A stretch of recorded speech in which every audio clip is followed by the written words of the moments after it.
Hello friends and welcome to my channel.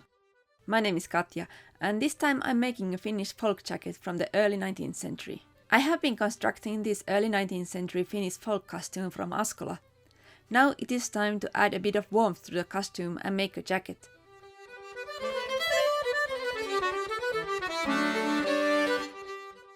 If you consider the silhouette of the Askola costume, it very much resembles the earlier 18th century styles. At the end of the 18th century, the fashion changed drastically. The dresses became simpler and the waistline rose. This empire or regency look was also worn by the upper classes in Finland. The short jackets worn over the empire dresses were called Spencer jackets. Still, the peasants weren't completely ignorant of the fashion. The jacket that belongs to the Askola costume is originally from Porvoo, which is a town about 20 kilometers south from Askola. Porvoo was big enough to host the Diet of Porvoo in 1809, where the Emperor Alexander I summoned the First National Assembly of Finland to establish the Grand Duchy of Finland. The original museum description is in Swedish and reads, a jacket short, made of black homespun wool, wide neckline, pinked, 4 silver-colored buttons and 4 buttonholes in the front, 2 buttons over the back pleats, sleeve hems also pinked. This jacket is fashionably short, just like the Spencer jackets. It is made out of wool and lined with linen. You may wonder why the buttons and the buttonholes were placed like that. This is because the jacket was never meant to be buttoned up, otherwise the fine vest would be hidden. I bought the pattern and the instructions from Taito Etelä-Suomi. When I got my pattern, I realized that I had accidentally ordered the wrong size. This pattern was way too small for me. My vest was in size 40, but for some reason I ordered the size 36. The first thing to do was to make the pattern bigger. As I have a long back, I added height in 2 parts. First, I split the pattern along the waistline and added 1 centimeter.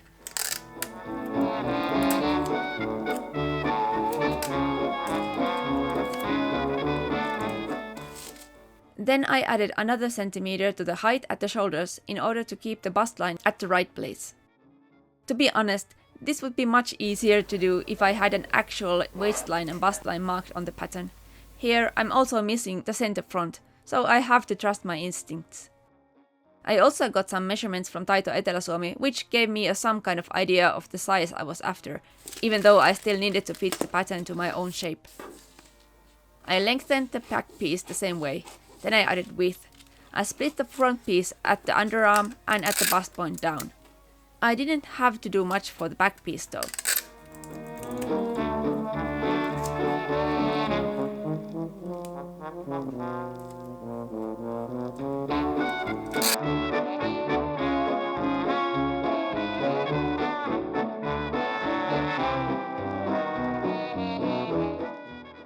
To be sure, I had to make a mock-up. This dark denim was a leftover from an old dress project and had just the right weight to it.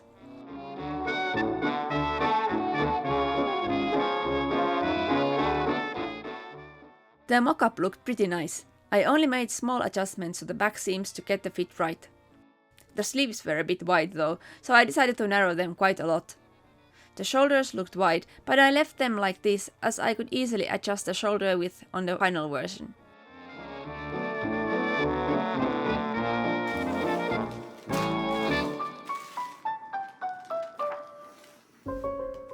I've had this wool for years and I'm not sure where I bought it. I remember I was supposed to make an 18th century Karelian wool saraffan out of it, but then I sort of forgot that project. However, this wool goes very nicely for this project.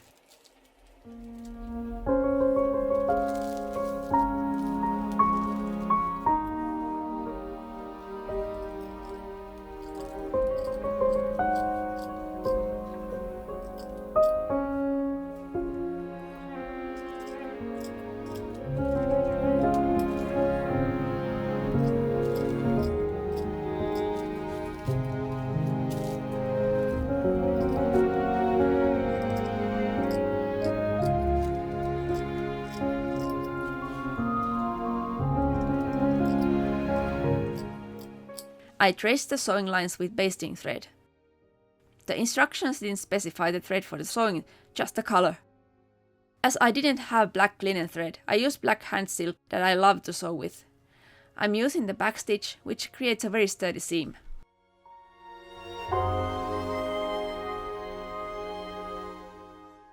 The neckline edges turned outward, so at the neckline I cut into the seam allowance and stitched the seam from the outside. Now when I fold the collar edge, the seam allowance stays hidden under the fold.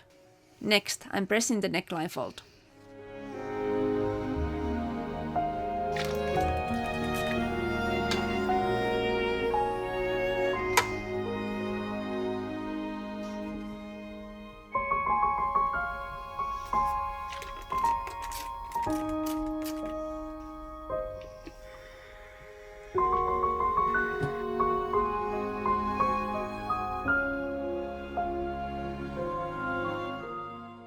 Now, using this blue linen thread, I'm stitching a line of running stitches around the neckline to keep the fold in place.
I pinned the shoulder seams and tried the jacket on.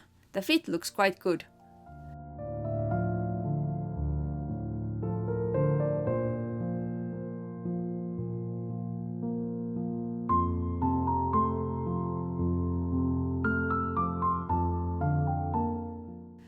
Now I mark the horizontal pleat.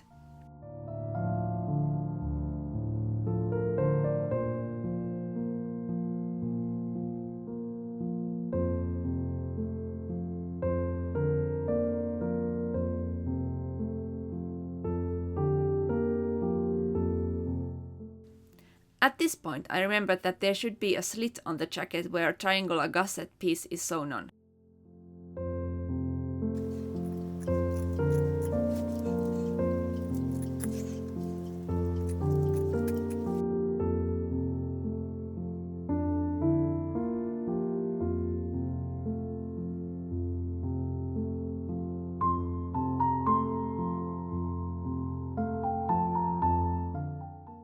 The lining is easier to attach when the shoulder seams are still open. I got this lovely linen from my aunt, and it makes a perfect lining for my jacket. I first smooth out the lining fabric and pin it onto the wool. Only then I start working with the edges. I notched all the curvy edges to be able to turn the edges under.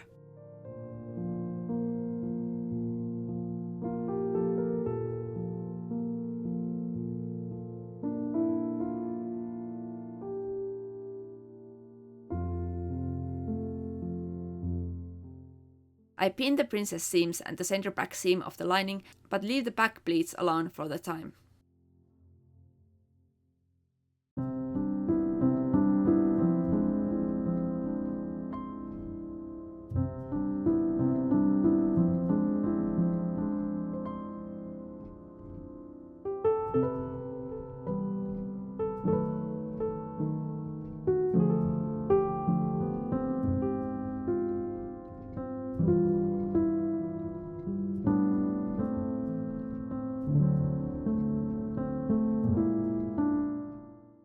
Now that the lining is mostly attached, I can sew the shoulder seams.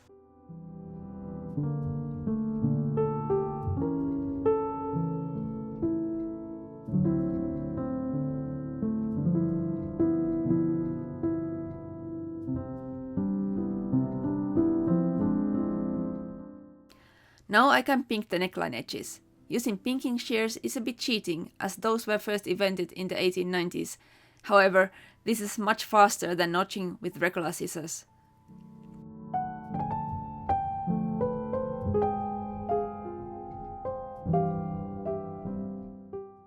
Another line of blue stitches attaches the folded edge and looks nice.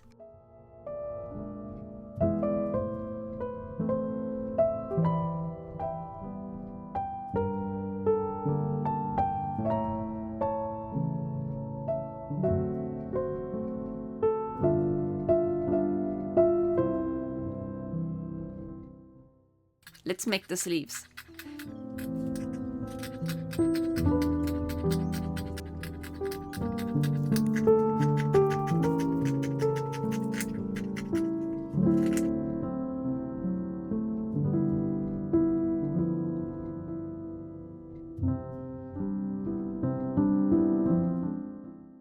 The sleeve caps are pleated to create a small puff.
So this is the situation now. I already tried to determine the position of the buttons, although I have so much to do. My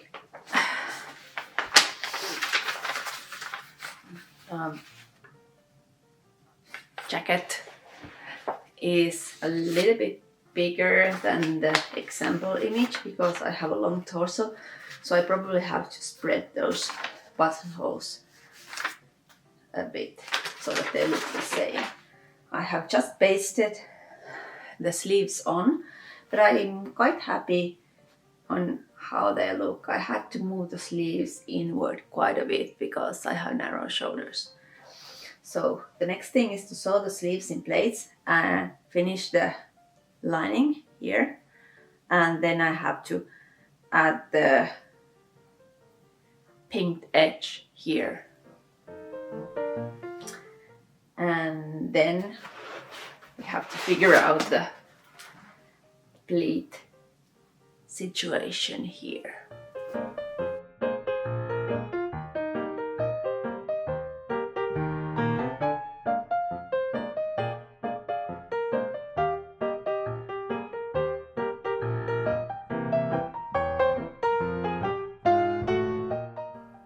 The sleeve hems are finished with pinking.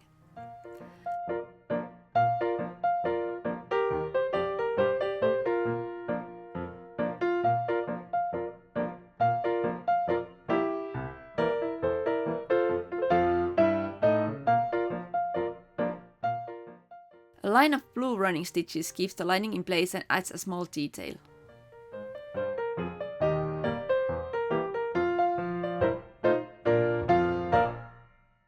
Here I have tucked the seam allowances from the sleeve under and folded the bodice lining over to finish the seam.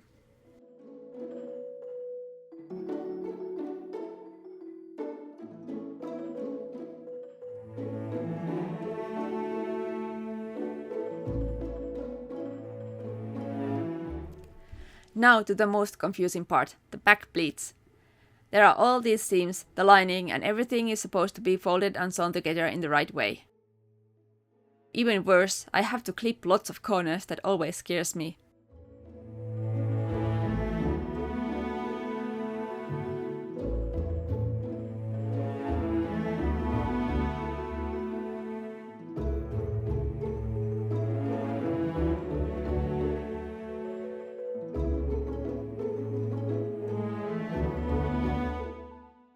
I'm not even trying to explain how all the seams go here. And there was lots of trial and error going on.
Now everything sort of looks right. I had to sew the horizontal pleat so that I could use it to attach the edgemost pleats to it.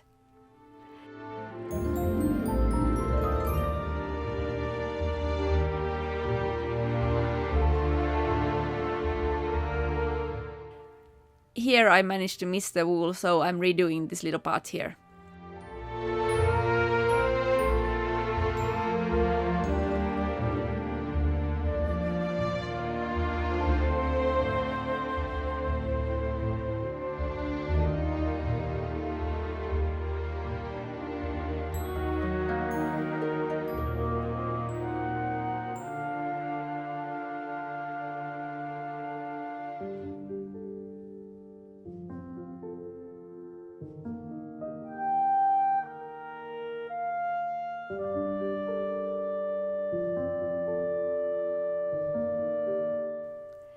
The pleats are finished by tying them together with large stitches.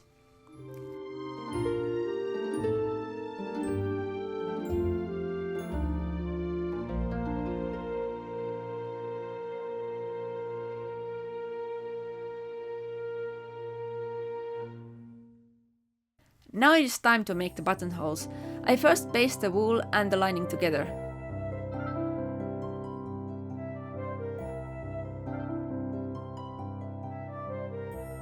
Then I use black silk thread to sew around the buttonhole.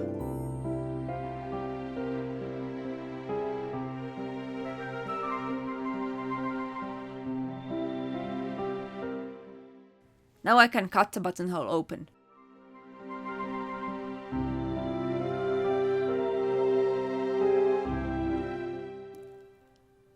I whip stitch around the edges to keep the layers together. Now I can finish the buttonhole with the blue linen thread.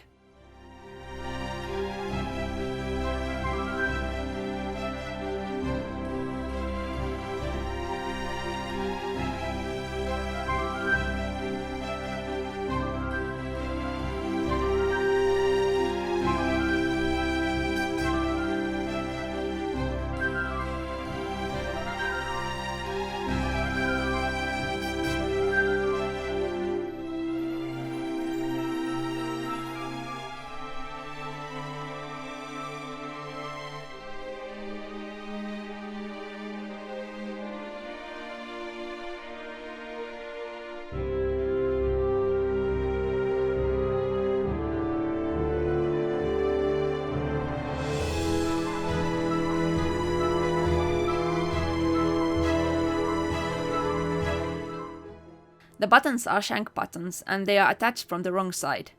I first make a hole with a knitting needle. The hole needs to be stretched so that the button shank can fit through. Then I attach the button from the lining side.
Thank you for watching.